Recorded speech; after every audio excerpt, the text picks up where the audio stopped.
स्थानिक स्वराज्य संस्था व महानगरपालिका इलेक्शनच्या अनुषंगाने क्राईम युनिट 3च्या अंमलदारांच्या वतीने की आम्ही सराईत गुन्हेगार आणि जे अग्निशस्त्र किंवा इतर शस्त्र बाळगणारे आरोपी असतात त्यांच्यावर बारकाईने लक्ष ठेवत असताना दिनांक 13/11/2025 रोजी आमच्या युनिटचे ASI दत्ताराम भोसले यांना एक गोपनीय माहिती मिळाली की गोकुळधाम बिल्डिंग दिसलेपाडा येथील सी विंग 202 रूम नंबर येथे रेकॉर्ड इसम नामे रोशन झा याने काही शस्त्रे अग्निशस्त्रे आणि इतर शस्त्रे विक्रीसाठी आणून लपून ठेवलेले आहेत म्हणून सदर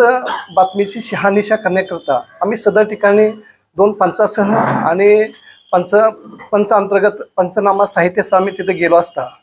तर तिथे छापा कारवाई केली असता तिथे आम्हाला एकूण 3 गावठी बनावटीचे पिस्टल आम्हाला मिळून आले, 3 जिवंत काडतुसे, 2 रिकामे मॅगझिन मिळून आले, तसेच 1 धारदार लोखंडी खंजीर, 2 धारदार स्टीलचे चाकू, 1 लोखंडी धारदार तलवार असे एकूण 2,12,500 रुपये किमतीचा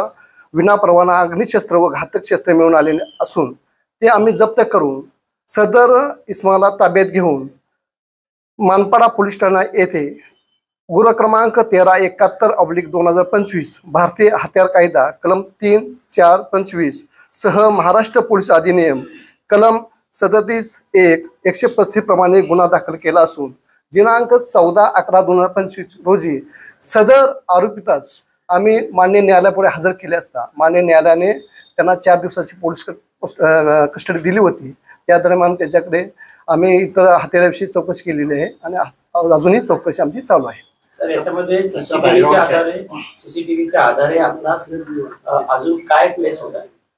आपला सखोल तपास चालू आहे त्याच्याकडे अजूनही की ही अग्निशस्त्र कुठून आणली आणि तो कोणाला विकणार होता त्याचा बॅकग्राऊंड काय आणि काय करतोय काय हा सराईत गुन्हेगार आहे। ह्याच्यावर आपल्या उल्हासनगर टिटवाळा इतर पोलीस ठाणे हद्दीत एकूण 13 गुन्हे 307 सारखे असे गंभीर स्वरूपाचे गुन्हे दाखल आहेत, रायटिंग सारखे गुन्हे दाखल आहेत। त्याच्याकडे सखोल तपास आमचा आणखी चालू आहे। पण नेमका एवढा शस्त्रसाठा जवळ बाळगण्याचा उद्देश हा पण विकायचा का कोणता कोणाच्या ह्याच्यावरनं आपण आणले होते काय ह्याच्या पाठी काही बॅकग्राऊंड काही राजकीय आहे का तो तपास आमचा चालू आहे।